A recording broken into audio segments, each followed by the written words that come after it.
Hello, I'm Bernard Hickey from interest.co.nz and welcome to 90 at 9, brought to you in association with BNZ.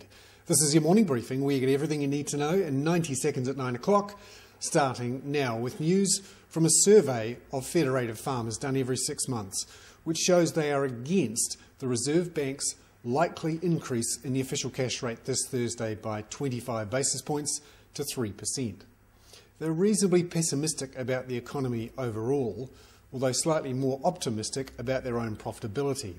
However, farmers are in debt reduction mode. 21.3% of farmers in this survey want to cut their debt, and that compares with the 20.8% who wanted to increase their debt a year ago.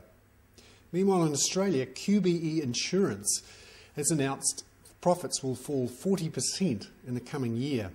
Talked about lower long bond yields as the reason there, and their shares slumped. Meanwhile, overseas, BP has replaced its chief executive, Tony Hayward, with Robert Dudley. Will he do right?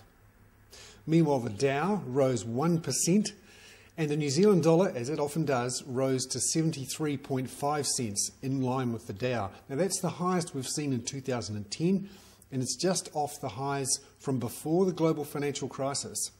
Now, one of the reasons for the Dow's rise was a rise in US new home sales.